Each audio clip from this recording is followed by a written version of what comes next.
Assalamualaikum warahmatullahi wabarakatuh. Halo Ananda semuanya. Apa kabar Ananda hari ini? Semoga Ananda masih tetap semangat dalam belajar ya. Nah, hari ini kita bertemu lagi dengan Bu Guru Ria. Ananda sekalian, pasti Ananda pernah tahu apa yang gambar ini? Nah, itu adalah pelet. Ya, benar, itu ada pelet. Pelet kita gunakan untuk apa?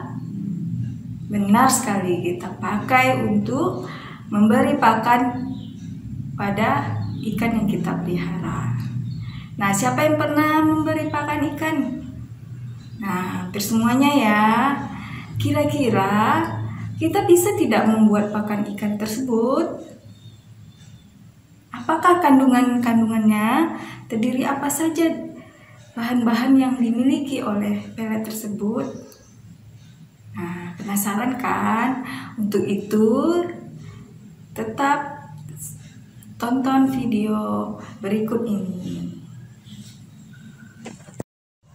Bahan baku dalam pembuatan proses pakan buatan itu terdiri dari 3 jenis secara garis besarnya. Yang pertama, bahan baku hewani. Yang kedua, bahan baku nabati. Yang ketiga, bahan baku dari limbah industri atau limbah pertanian. Nah, kita bahas satu persatu ya. Yang pertama, bahan baku hewani. Bahan baku hewani adalah bahan-bahan yang berasal dari hewan, dari bagian hewan. Nah, apa saja kelebihan bahan baku hewani?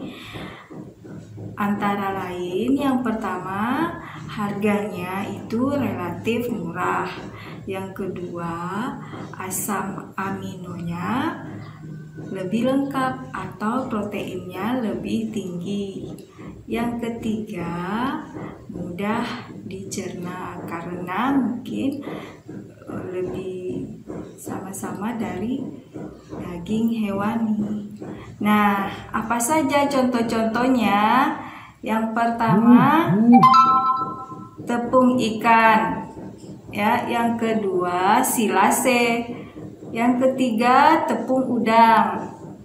Bisa juga tepung cumi-cumi, tepung kepiting, tepung darah, dan tepung tulang. Ada juga tepung hati. Bahan baku selanjutnya yang kedua adalah bahan baku nabati. Nah, bahan baku nabati merupakan bahan baku yang berasal dari tumbuhan. Nah, bahan baku ini kaya akan karbohidrat. Nah, tapi ada juga beberapa yang kaya protein dan vitamin. Apa saja contoh yang sering dipakai dalam pembuatan pakan? Nah, salah satu contohnya adalah tepung kedelai. Tepung kedelai selain kaya karbohidrat juga kaya vitamin dan mineral serta tinggi protein. Nah, jenis tepung yang lain yang kaya dengan karbohidrat misalnya tepung terigu, tepung tapioka, tepung jagung.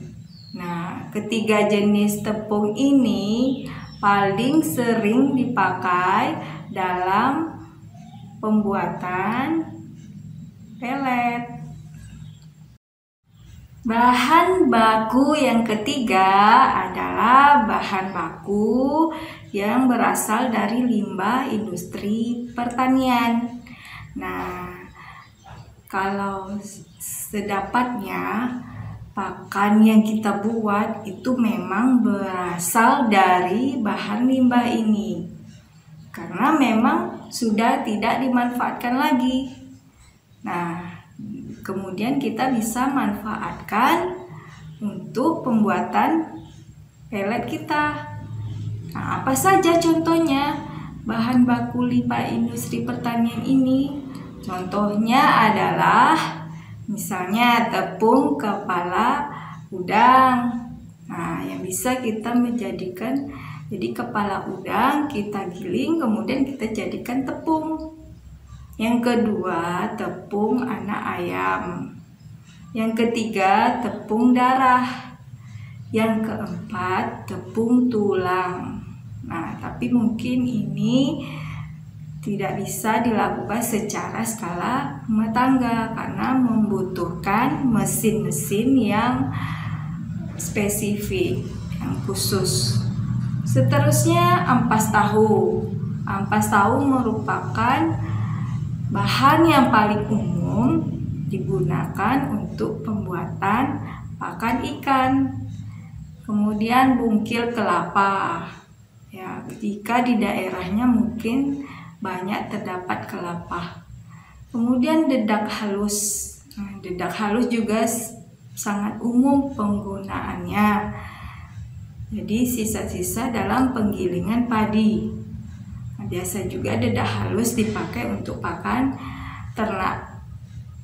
Kemudian isi perut hewan mamalia, ya. Nah, Ananda semuanya, bagaimana sekarang? Apakah Ananda sudah paham apa-apa saja bahan baku yang harus kita masukkan, kita perlukan jika kita akan membuat suatu pakan buatan? Nah, kira-kira sudah paham ya? Nah, ikuti terus channel ini dan ikuti video-video Bu Guru Ria selanjutnya. Terima kasih sudah menonton. Nah, Ibu Guru harapkan kita akan bertemu lagi dalam video selanjutnya. Assalamualaikum warahmatullahi wabarakatuh. Dadah.